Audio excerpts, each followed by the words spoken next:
A little boy sat by the edge of a marble staircase, legs swinging in the air, whispering to himself as the guests laughed and danced below. His eyes, wide and curious, didn't leave the man standing in the middle of the ballroom, frozen stunned. The bride, standing just inches away, had tears in her eyes.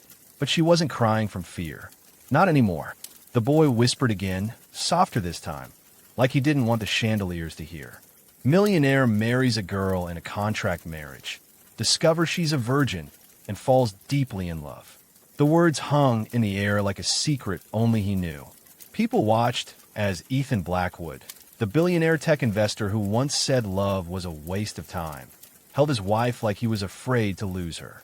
His face was pale, and his eyes locked on hers like he was seeing her for the first time. You weren't. Ethan's voice trembled. I wasn't pretending, she said quietly.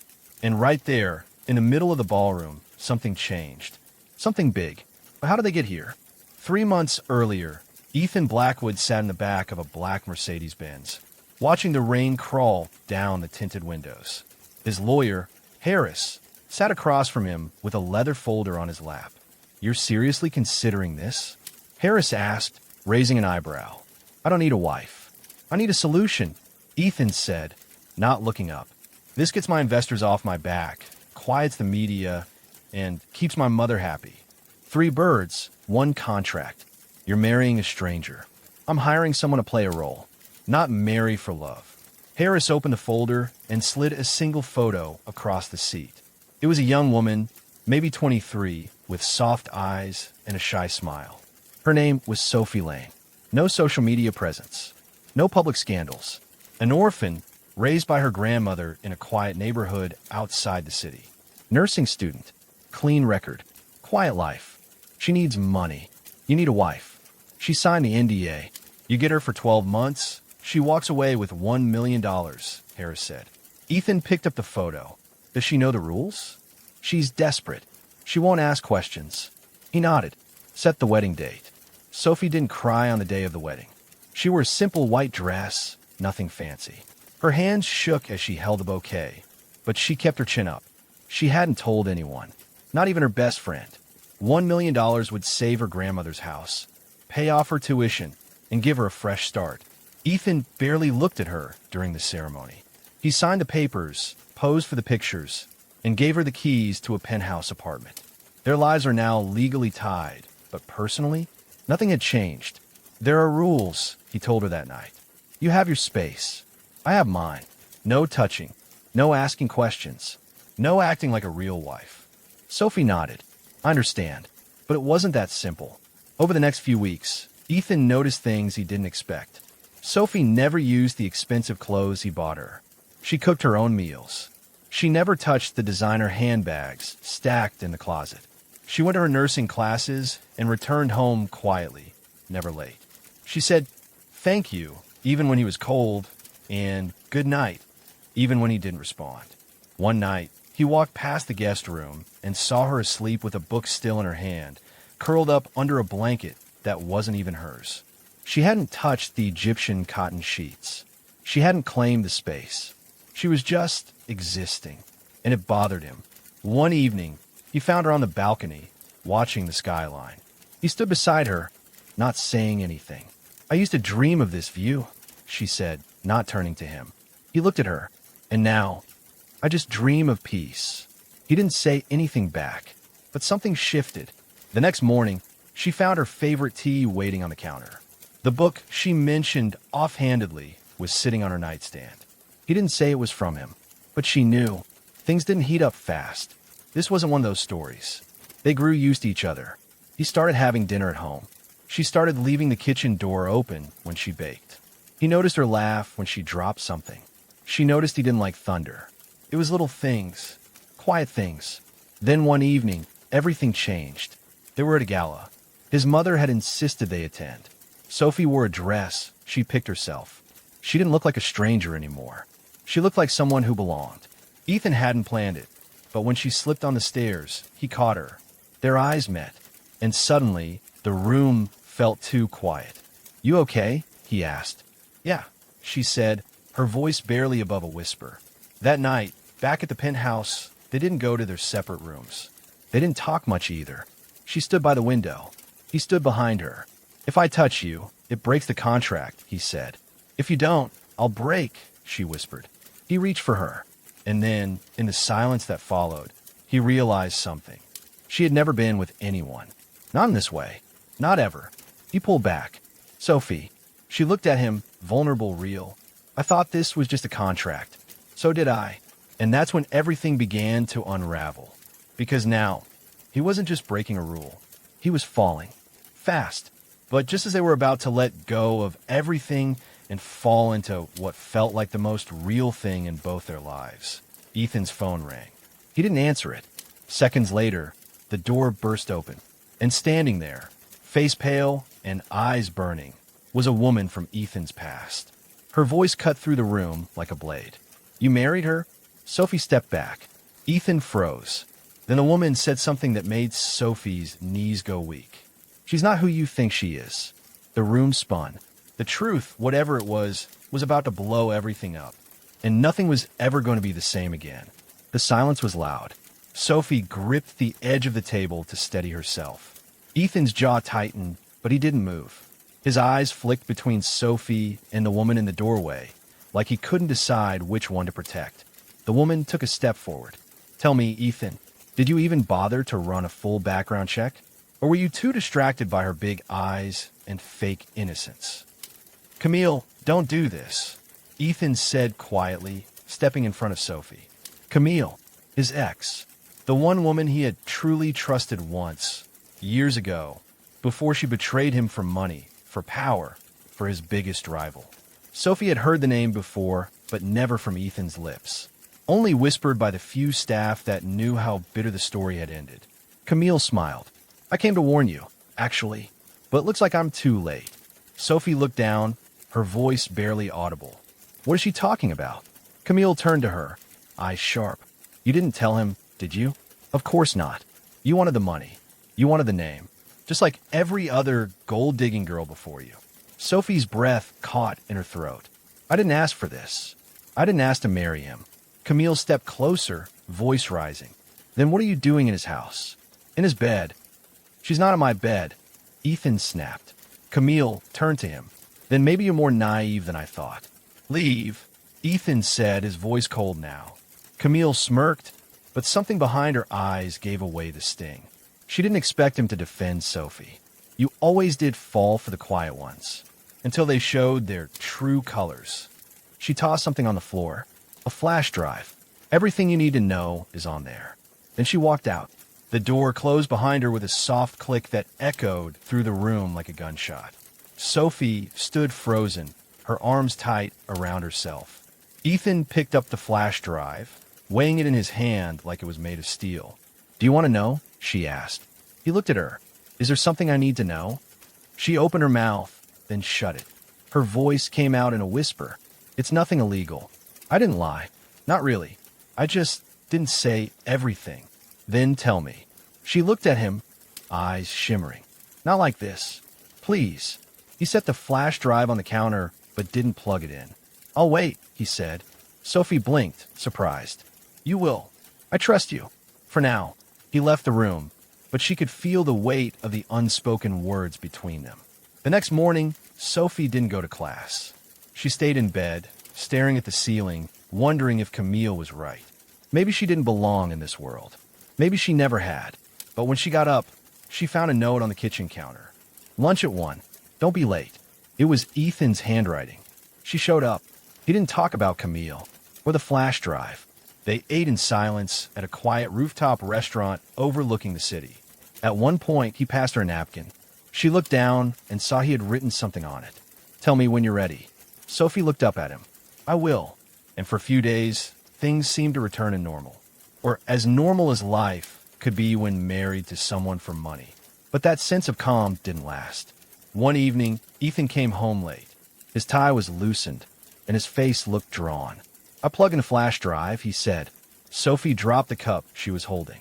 It shattered on the floor. He didn't react, just stood there. "I told you I'd explain," she started. "It was a job application," he said, cutting her off. "You applied to work for my mother, as her nurse. 2 years ago. Sophie swallowed. Yes. She turned you down. Yes. Why didn't you tell me? I didn't think it mattered. He looked at her like he was seeing her from a distance. You came into my life looking for a job. Now you're my wife. Sophie felt her cheeks burn. That was before any of this. I didn't even know who you were back then. I was just looking for work. Ethan said nothing. She took a step toward him. You think I planned this? That I somehow tricked you into marrying me? I don't know what to think right now. That night, they slept in separate rooms again. The next day, Ethan disappeared. No texts, no calls. Not even Harris knew where he'd gone. Sophie spent the day pacing, wondering if she should pack her things. The contract gave him the right to cancel any time. She'd only get a portion of the money, and she'd lose the one person she hadn't meant to fall for. But just before midnight, the door opened. Ethan walked in, dropped his bag, and went straight to her room. I needed to clear my head, he said. She sat up in bed, heart racing. I don't want to believe Camille. I don't want to doubt you, but I've been burned before. You have no idea how many people smile at me just because of my bank account. Sophie nodded slowly. I never wanted your money. I know. That's what scares me. He sat down on the edge of the bed. When I found out you were still a virgin, I didn't understand it. It didn't fit the picture I had in my head of some girl playing a role for a paycheck. I didn't expect any of this either, she whispered. He looked at her then. I've built walls my whole life. Contracts, clauses, control. But for the first time, I feel like someone's gotten past all of it. And that someone is you. Her chest tightened. I'm scared, Sophie. So am I. He took her hand. But I want to try. They didn't kiss. They didn't touch beyond that. But for the first time since the wedding, it felt like they were married for real. Things moved differently after that. He invited her to more events. Not because he had to, but because he wanted her there. They laughed more, talked more. She learned he hated almonds. He found out she snored. They were becoming something that looked a lot like a real couple. Until the night someone tried to break into the penthouse. They were both home. It was just after 11 p.m. Sophie was brushing her teeth when she heard the sound of glass breaking. She froze. A loud bang echoed down the hall. Then a scream. Not hers. Ethan's. She rushed out, heart pounding, just in time to see him on the floor, bleeding from his shoulder. A masked figure was running through the hallway, fast, headed straight for her. She ducked just in time. The man disappeared out the back stairwell. Sophie dropped to her knees beside Ethan, trying to stop the bleeding. Call 911, she screamed. He gripped her hand, face pale. This wasn't random. Someone sent him. Her hands trembled. Who? She asked.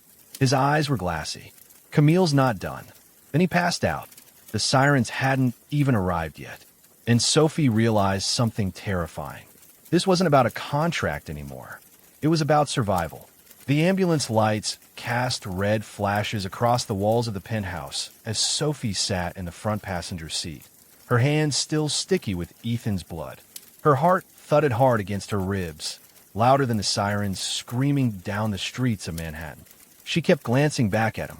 He was conscious, but barely. His eyes fluttered. His lips moved like he was trying to speak, but nothing came out. His skin had gone a pale gray, the kind that made her stomach twist.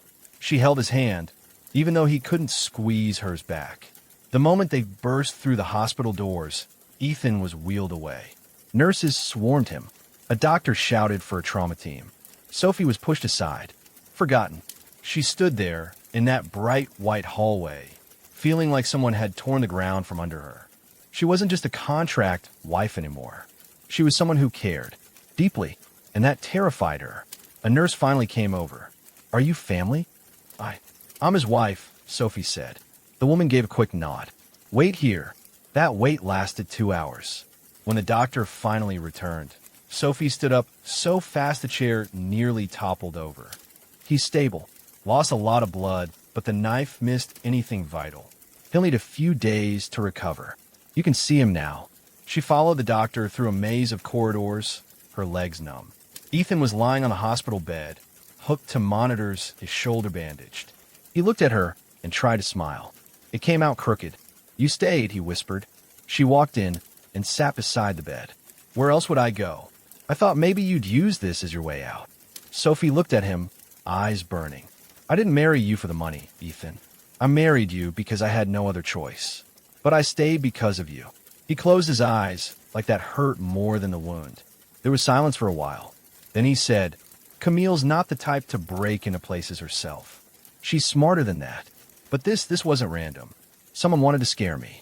Or worse. Do you really think she's behind it? I don't know who else would be. They didn't speak much after that. She sat beside him, watching the rise and fall of his chest. Hours passed. Night turned into morning. Nurses came and went. The next day, Ethan's mother arrived. She blinked. What? I'm done with the contract. I don't want you in my house because of an agreement. I want you there because you want to be. Ethan, I know this started wrong, but I'm in this now. All the way. Sophie didn't answer. Not right away. Instead, she reached for his hand. So am I. For a moment, they just sat there, holding each other in the silence. No guards. No papers. No masks. Just two people figuring out what it meant to finally be real. Later that evening, Ethan lit a fire in the stone fireplace while Sophie made tea. The lake outside was still, the sky above turning shades of purple and gray. It almost felt peaceful again. Almost. They sat close on the couch, blankets around them, the heat of the fire warming the cold from their bones. I never told you everything about my past, Sophie said suddenly. Ethan looked at her. You don't have to. I want to. She stared into the flames. My dad died when I was 6. My mom left a few months later. I don't know where she went. I was raised by my grandmother. We never had much, but she taught me how to be still, how to find peace even when everything was falling apart. I never dated, never trusted easily. Ethan didn't interrupt. When the medical bills started piling up, I panicked. I applied for anything, jobs, scholarships, loans. That's when I saw the ad, the one for a contract marriage. It sounded insane, but $1 million. That would save her house, pay for her treatments. I didn't even think about what it meant. I just signed, and then I met you. He smiled faintly. Was I that bad? You were impossible, she said with a soft laugh. But not fake. Not like I expected. You were cold, yeah, but you were honest. And that scared me. He tilted his head. Why? Because it made me want things I thought I couldn't have. He leaned closer. Like what? She looked into his eyes. Like this. Right here. They kissed. No contracts. No lines. Just them. And for a moment, it was perfect. But perfect doesn't last. Not when someone is hunting you. The next morning, Ethan left early to pick up groceries from the small town a few miles away. Sophie stayed behind, sitting on the back deck, watching the lake. She heard the noise before she saw him. Footsteps. Slow. Deliberate. From inside the house. She stood up, heart thudding. Ethan. No answer. She stepped quietly to the sliding glass door. Peeked inside. A man was in the living room. She didn't recognize him. Tall. Broad shoulders. Black jacket. Gloves. He was holding something. Her phone. He hadn't seen her yet. She backed away, slowly, reaching in her coat pocket. No phone. No signal. No weapon. Her pulse raced. The man turned. Saw her. They locked eyes. He stepped forward. She turned and ran. Into the woods. Away from the house. Branches whipped her arms. Leaves crunched beneath her shoes. She didn't know where she was going. Just away. As far away as possible. Behind her, she heard footsteps pounding the earth. Getting closer. She didn't look back. Didn't dare. Until she hit something solid. Hard. A chest. Strong arms wrapped around her. She screamed. Sophie, a voice shouted. Her eyes flew open. It was Ethan. He held her tight. What happened? There's someone inside. A man. He had my phone. Ethan's face hardened. We're not running anymore. He reached into his coat and pulled out something she hadn't seen before. A small pistol. Her eyes widened. You carry a gun? I do now. And together, they walked back toward the cabin. Straight into whatever was waiting for them. They moved slowly. Ethan held the pistol steady, scanning the woods as they made their way back to the cabin. Sophie stayed close behind, her hands shaking but her jaw set. The sun had started to dip behind the trees, casting long shadows across the ground. Every sound felt louder now, branches snapping, birds calling, even the wind brushing leaves aside. When they reached the edge of the clearing, Ethan motioned for Sophie to stay low. They crouched behind a thicket of bushes, staring at the house. The sliding glass door was still open. Curtains fluttered. Inside, it was quiet. Too quiet. "He was here," Sophie whispered. "I saw him. He had my phone." Ethan nodded, then reached into his back pocket and handed her a key fob. "Go to the car. Lock yourself inside. If you hear a gunshot, drive. Don't wait for me. I'm not leaving you. You might have to." "No," she said firmly. "Not unless you make me." Their eyes met, and that was that. Together, they moved across the yard. Ethan entered first, gun raised, his step silent. Sophie followed, every muscle in her body ready to bolt if needed. The living room was empty. No sign of forced entry. Nothing broken. Nothing taken. Just her phone on the coffee table. Exactly where it shouldn't be.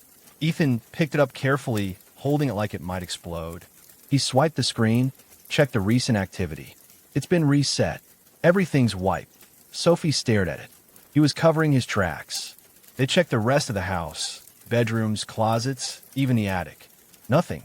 No sign anyone had ever been there. But Ethan wasn't convinced. He wanted us to know he could get in, he said. That's what this was about. The bow. The note. Your phone. It's not a threat. It's a warning shot. Sophie sank onto the edge of the couch. Then we're running out of time. Ethan sat beside her. We need to bring this out into the open. No more hiding. No more waiting for them to come to us. Sophie looked at him. You want to go public? I want the world to know we're not playing games. If Camille, or whoever is behind this, thinks they can break us by fear, they're wrong. And if they hit harder, she asked, then we hit back. The next day, Ethan scheduled an interview with a major national outlet. One of the few journalists he trusted. A quiet but influential man named Raymond Dalton. The plan wasn't to spill every detail. It was to show a united front. To let the world see what no one had seen yet. Ethan Blackwood and his wife. Not as a contract deal, but as partners. The day of the interview, Sophie wore a dark green dress. Simple, but elegant. She didn't look like someone pretending to be someone's wife. She looked like she belonged there. Ethan wore a gray suit and no tie. Relaxed, but controlled. The interview started with easy questions. About his company. His recent recovery from the attack. Then the topic shifted. Raymond leaned forward. You've been very private about your marriage. Some say it happened too fast. Others say it was never real to begin with. What do you say? Ethan didn't flinch. He turned to Sophie, then back to the camera. I married Sophie because I believed she could handle this life. I didn't realize until after how much I needed her. Sophie's heart skipped. Raymond smiled. And you, Mrs. Blackwood? What convinced you to marry one of the most powerful men in the country? She could have lied, given the usual story. But instead, she said what was true. I didn't marry him for his money. I married him because I was desperate. But I stayed because I saw something real in him. And now, I don't care how we started. I just care about what we're building now. Raymond nodded. And what would you say to the people who claim this is all a performance? A distraction from something bigger? Sophie looked right into the camera. Then they're welcome to come find out. The interview aired that night. It went viral within hours. Headlines exploded. Ethan Blackwood breaks silence. I need her. Who is Sophie Lane? The woman behind the contract marriage. Blackwood couple speaks out amid security concerns. Camille didn't call. She didn't need to. The next morning, they received a package. No return address. Ethan opened it slowly, wearing gloves. Inside was a single photo. Sophie, walking alone near the grocery store. Taken from distance. And on the back, written in thick black ink. You want the truth? Look closer. She's not the only one hiding something. Ethan stared at it. Sophie's face went pale. What does that mean? She asked. He didn't answer right away. Instead, he flipped the envelope upside down. A second photo slipped out. This one was of Ethan, with his arm around a man. The image was old, grainy, probably from college. The man beside him was smiling, but something was wrong. Ethan picked it up, staring hard. Then his face dropped. No. Sophie touched his arm. Who is that? He swallowed hard. That's Thomas Vane. Who's he? He was my best friend. She waited. And he died 5 years ago, Ethan said.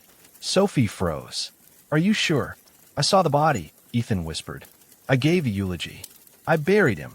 She looked again at the photo. Then why does it have today's date on the back? She asked. Ethan turned it over. Written in the same thick black ink. He's not dead. You just forgot to look. The room fell into silence. Ethan sank onto the chair. Sophie sat beside him. And for the first time since this started, they both realized something. This wasn't just about money or revenge. This was about a past Ethan thought he buried, and someone who had come back from the dead to make sure he paid for it. The house felt colder. Ethan sat in silence, the photo still in his hand, his fingers pressed tightly along the edges like it might disappear if he held on long enough. Sophie stared at him, her voice barely above a whisper. Who was he, Ethan? Really? Ethan's eyes didn't leave the photo. Thomas Vane was more than just a friend. We were roommates in college, business partners, almost brothers. He had the brains. I had the funding. We built our first startup together. It was supposed to be 50-50. She sat beside him, waiting. He kept going. But things got complicated. The company blew up. Investors wanted my name, not his.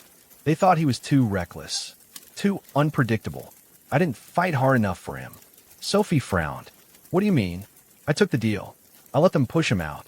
Gave him a payout and a public excuse. Said he wanted out. He didn't. He was furious. We stopped talking. What happened after that? 6 months later, he was found in a hotel in Rio. Overdose. Or that's what the police said. You believe them? I had no reason not to. He'd spiraled. It made sense. Sophie took the photo from him. But if he's alive, and this photo is real, then someone lied. Or he faked it, Ethan said quietly. She turned the photo back over. He's not dead. You just forgot to look. A silence settled between them. Then Ethan stood up, his voice low but certain. If Thomas is alive, he's the one behind this. Sophie looked up. Why now? Because I finally have something to lose. They returned to the city the next day, surrounded by private security. Harris, Ethan's lawyer, met them at the penthouse with files in hand. You've got a problem, Harris said, tossing a folder onto the table. An old account connected to one of your early companies was accessed yesterday. A dummy corporation you and Vane started in college. Ethan opened the file. Bank statements, login records, transfers. It's not active. It was shut down years ago. Someone just moved $500,000 through it, Harris said. And they did it using credentials that haven't been touched since 2018. Ethan glanced at Sophie. That was the year Thomas died. Correction, Harris said. The year you thought he died. Sophie leaned forward. Can we trace it? Already did. The money was sent through 4 ghost accounts before landing in a private vault in Zurich. Clean. Professional. This wasn't done by someone experimenting with crime. This was surgical. Which means this isn't just about revenge, Sophie said. Ethan nodded. This is about something bigger. Something we don't see yet. Harris looked uneasy. There's more. 2 nights ago, someone pulled Sophie's hospital records. Sophie sat up straight. What? What? No idea. But they didn't stop there. They tried to pull her grandmother's too. Ethan's face tightened. What are they looking for? Sophie shook her head. I don't know. There's nothing special about them. But her mind was racing. She hadn't told Ethan everything. Not yet. That night, as they lay in bed, Sophie couldn't sleep. Her chest ached. Her mind felt full of shadows. The silence was too heavy. She sat up. Ethan stirred. You okay? She didn't answer at first. Then she turned to him, her face pale. There's something I didn't tell you. About my past. He sat up too. What is it? My grandmother, she wasn't just sick. She had dementia. But that wasn't what scared me. Ethan waited. She used to say things. Things that didn't make sense. Names. Numbers. Places. I thought it was just the illness, but one night she got out of bed and made a phone call. I overheard part of it. She said, "Tell Vane I kept my promise." I never said a word. Ethan stared at her. She knew him. I don't know. I didn't ask. The next morning, she didn't remember any of it. She died 2 weeks later. And you never thought to mention this? I thought it was nothing. Just a dream. Until now. Ethan stood up and began pacing. If your grandmother knew Thomas, if she helped him hide, or covered for him, that might explain why he's targeting you too. Sophie's mouth went dry. You think she was protecting him? I think she was connected. Somehow, they sat in the dark, letting that truth settle like dust. Then Ethan made a decision. We're going to find him. Sophie looked at him. Ow! He's not just leaving breadcrumbs. He wants to be found. That photo, the account activity, it's bait. She frowned. Why bait you now? Because he wants something, and I'm going to give him what he wants. 2 days later, Ethan announced a surprise press conference. The media swarmed the building, curious about the sudden appearance. He stood in front of the cameras, Sophie beside him, calm but unreadable. I want to address the recent rumors and threats, Ethan said. There are people who believe they can break what we've built here, who believe fear and lies can silence us. I have only one thing to say to them. He paused, then stared straight at the cameras. Thomas, I know you're watching, and I know you're alive. Reporters gasped. Cameras flashed. Sophie held her breath. Ethan kept going. You want me to see what I did? You want me to remember how I failed you? Fine. Let's talk. Face to face. No more games. He pulled a card from his jacket and held it up. This is the address. 1 week from today. Come alone, or don't come at all. He left the podium without another word. That night, the response came, delivered to their private line. A voice message, only 2 words. See you. The following week was tense. The penthouse was put on lockdown. Security tightened. Sophie stayed close to Ethan's side, not because she was told to, but because she wanted to. The days crawled, but neither of them backed down. Then came the night of the meeting. They drove together to an abandoned building Ethan used to rent as a tech lab in the early days. Just him and Sophie. No guards. No press. Ethan stepped inside first. The lights were on, and someone was waiting. He turned slowly. Thomas Vane. Alive. Thinner. Older. A scar down his jaw. But unmistakably him. Ethan froze. Thomas, he said, almost breathless. Thomas smiled. Hello, old friend. Sophie stood behind Ethan, silent. Thomas tilted his head. I didn't expect you to bring her. She's my wife, Ethan said firmly. Thomas's smile faded. Funny, you never brought anyone for me. Ethan stepped closer. What do you want? Thomas walked to a nearby table and dropped a folder onto it. This, he said, everything you built was mine first. I want it back. Ethan picked up the folder. Inside were documents, business plans, IP agreements, handwritten notes from college, all signed by both of them. Things Ethan hadn't seen in over a decade. You kept these? I kept everything, Thomas said, including the part where you abandoned me. I paid you out, Ethan snapped. You disappeared. You let them erase me, Thomas growled. You stood by while they crushed everything we built. Now I want it back. Ethan held the folder tightly. You came after her. You sent someone into our home. You put a knife in my shoulder. I did worse, Thomas said quietly. And I'm just getting started. Sophie stepped forward. Why involve me? Thomas looked at her with a cold smile. Because hurting you hurts him. And that's the only thing he really fears. Ethan stepped in front of her. You won't touch her again. Thomas raised an eyebrow. Then stopped me. And from the shadows behind him, another figure stepped out. Sophie gasped. It was Camille. Alive, and smiling. Miss me, she said. Ethan's hand tightened into a fist. Sophie's heart dropped. Everything was a setup, and it had only just begun. Ethan stepped in front of Sophie, so fast Camille laughed. Relax, she said, eyes glittering. I'm not here to finish what I started. Not yet. Sophie felt her fingers curl into her palm. You were working with him this whole time? Camille shrugged. Let's just say Thomas and I have similar scars. Both of us were thrown out of Ethan's perfect little kingdom when we were no longer useful. You betrayed me, Ethan said, his voice low. I was loyal, she shot back. You just never saw it. You used people. Clean hands, dirty deals. And when the dust cleared, you were the only one left standing. I gave you everything, he said. Camille smiled. You gave me a leash, and then acted surprised when I slipped it. Sophie took a step forward. So what is this? Revenge. Thomas answered before Camille could. Not just revenge. A reset. You stole something from me, Ethan. You didn't just take the company. We built an idea. Something that was going to change everything. But when it got hard, you sided with the money. With the people who wanted control. You buried what we made. And you faked your death. Ethan asked. Thomas shrugged. It worked, didn't it?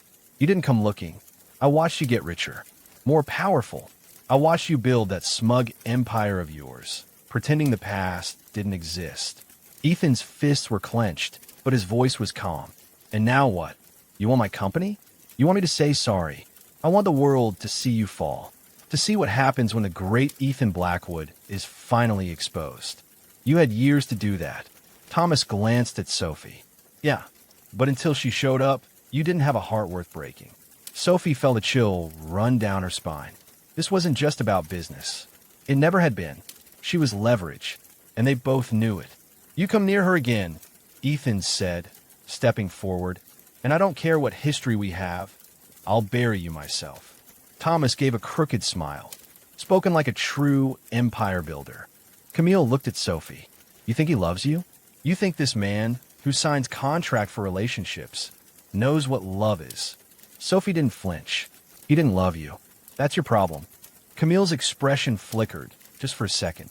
Then the smile returned. Cute. Thomas leaned on the table, casual now.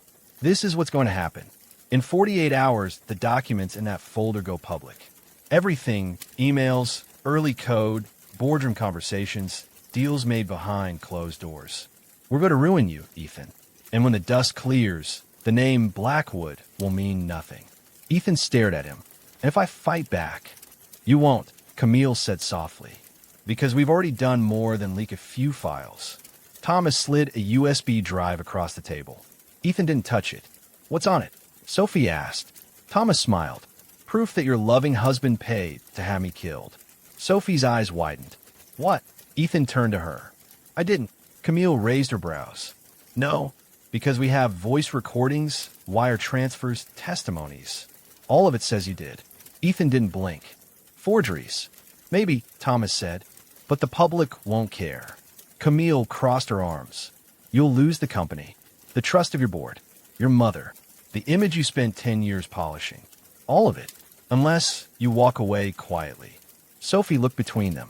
You want him to disappear? No, Thomas said. We want him to fall apart, piece by piece. He leaned in, and we want you to watch. Sophie stepped forward. No, you want me to leave him. That's what this is about. Neither of them denied it. Thomas gave a cold smile. If you stay, Sophie, you go down with him. We'll make sure of it. No school will take you back. No hospital will ever hire you. And your name will be on every headline for the wrong reasons.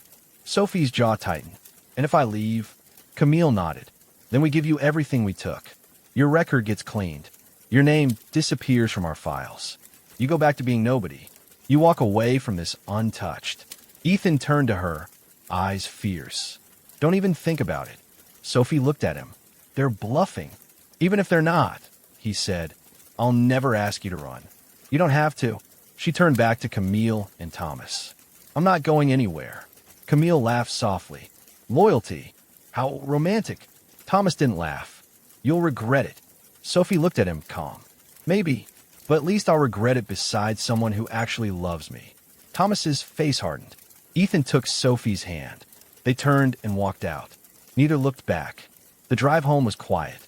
Sophie stared out the window, her thoughts spinning. They're bluffing, she said finally. They don't have proof. They might, Ethan admitted. But it won't matter. We fight back anyway. Ow! We go to the board. The press. We get ahead of the story. She nodded. And if they leak the fake murder plot, then we prove it's fake. If they forge documents, there'll be trails. Metadata. Mistakes. I know someone who can help, she said suddenly. Ethan looked at her. Who? A professor from my university. Cyber forensics. He's done work with the FBI before. He owes me a favor. He nodded slowly. Then call him. They got to work immediately. The next 24 hours were chaos. Harris launched a legal investigation into the files. The professor Sophie called, Dr. Kent, was flown in and given the USB drive. He began tearing through the data line by line. By the second night, he had news. He met them at Ethan's office, bags under his eyes. Whoever built this fake murder file. Good, but not good enough. Ethan stood. What did you find? Your voice was deep-faked. The wire transfer log? It uses an outdated banking format that hasn't existed in 5 years. And the eyewitness? A paid actor. I traced the payment to an account owned by a shell company. Guess who it belongs to? Camille, Sophie said. Nope, Kent said. Thomas Vane. They had their proof. But Thomas wasn't waiting for a court battle. While Ethan and Sophie were building their case, he made his move. At 3:17 a.m., someone hacked into Blackwood Systems' internal servers. By 3:45 a.m., 2 million customer records were corrupted. At 4:12 a.m., the stock price plummeted. And by sunrise, every major news outlet was reporting the same headline. Blackwood Systems breached. Internal sabotage suspected. Sophie woke to the sound of Ethan yelling into a phone. Harris was on speaker. The entire legal team was in meltdown mode. The press wanted answers. Investors were calling. The board had called an emergency meeting. And on Ethan's desk, another envelope. Inside it, a handwritten note. You should have taken the deal. Now, everyone pays. Sophie grabbed her coat. Where are you going? Ethan asked. She looked back at him. To end this. And before he could stop her, she was gone. Sophie didn't tell anyone where she was going. She left her phone behind. Took a cab. Changed coats halfway. Just like Thomas wanted, no one watching. No one interfering. But this wasn't surrender. This was strategy. She knew Thomas wanted her to be scared, desperate, alone. But Sophie wasn't the same girl who signed a contract for $1 million. She wasn't running anymore. She was walking straight into the fire. At exactly 10:45 a.m., she arrived at the address written on the back of the note from Thomas. An old printing warehouse in Brooklyn, abandoned and half-collapsed from years of decay. She walked through the rusted gate, stepped over broken glass, and pushed open a heavy steel door. Inside, it was cold and empty, except for two people. Camille stood near a dusty window, arms folded, face unreadable. Thomas stood in the center of the room, waiting. I didn't think you'd come alone, he said. Sophie looked at him. That's your mistake. He raised an eyebrow. You think you can fix this? I'm not here to fix anything. I'm here to end it. Thomas laughed, low and bitter. You don't understand how deep this goes. No, she said. You don't. Because if you did, you'd know this was never about business. Or revenge. It's about pride and fear. You lost something and blamed the world. You want to punish Ethan, but you don't know how to win without destroying everything. Camille stepped forward. Save the speech. You're a nurse. A girl who married for money. You're nobody. No, Sophie said, stepping closer. I'm his wife. And whether this started with a contract or not, it's real now. You both don't scare me anymore. Thomas frowned. And what exactly are you planning to do? She held up a flash drive. Thomas stiffened. What is that? The truth, Sophie said. Everything Kent found. Every forgery. Every fake account. Every trail you left while playing genius hacker. She turned to Camille, including the evidence that ties you to the break-in. You weren't smart enough to cover your tracks. You left prints on the bow you left in our bedroom. Camille's eyes narrowed. You're bluffing. Sophie smiled. No, I'm done bluffing. From outside, the sound of tires screeched. Car doors slammed. Shouts followed. Thomas turned to the door. What did you do? Sophie's voice was steady. I didn't come alone. I just came first. A moment later, the doors burst open. Detective March and two NYPD officers stormed in, weapons drawn. Thomas Vane, March called, voice loud and firm. Hands where I can see them. Camille lunged for Sophie in panic, but an officer tackled her before she got close. Thomas stood frozen, shaking his head. You tricked me. Sophie looked him in the eye. You tricked yourself. Officers cuffed them both. Camille screamed at Ethan's name. Thomas stayed silent, watching Sophie with something between hatred and strange admiration. As they were let out, March turned to Sophie. You sure you're all right? She nodded. Yeah, I think I finally am. The fallout was loud, brutal, and short-lived. Thomas was charged with multiple counts of corporate sabotage, identity fraud, and conspiracy. Camille was charged for the break-in, assault, and cybercrimes. The evidence Kent provided stood up in court, airtight. Their network unraveled fast. Half a dozen shell companies traced. Dozens of manipulated files exposed. Ethan testified at the trial, calm and honest. When asked how he felt about Thomas faking his death, he said, I'm not angry anymore. I'm just done carrying guilt for a man who chose vengeance over growth. Blackwood Systems recovered. slowly, then all at once. The board stood by Ethan after seeing the facts. The stock bounced back in weeks. Customers returned, support strengthened. And through it all, Sophie stayed. Not because of the contract. It had ended quietly in the background weeks earlier. She stayed because love had shown up in the middle of something broken and had grown anyway. One quiet Sunday morning, Ethan took Sophie's hand on the same balcony where they first stood as strangers, looking at the skyline. "Do you remember the first night I told you not to touch me?" he asked. She smiled. "You were so cold, I thought your heart ran on ice." "I was protecting myself." "I know," she said, leaning into him. "So was I." He pulled something from his pocket. A small box. No flash. No diamonds the size of skyscrapers. Just a ring. Simple. Real. He opened it. "I don't want rules between us anymore," he said. "No deals. No deadlines. No contracts. Just this." Sophie looked up at him, tears already rising. "I'm already yours," she whispered. He slipped the ring on her finger and kissed her like it was the first time. Far below, the city roared. But up there, everything was quiet. The little boy was back, sitting on the marble staircase of a hotel lobby, legs swinging, eyes wide. He watched the couple walk past, hand in hand. No cameras, no flash, just peace. He whispered to himself again, smiling this time. Millionaire marries a girl in a contract marriage, discovers she's a virgin, and falls deeply in love. And this time, he set like a promise.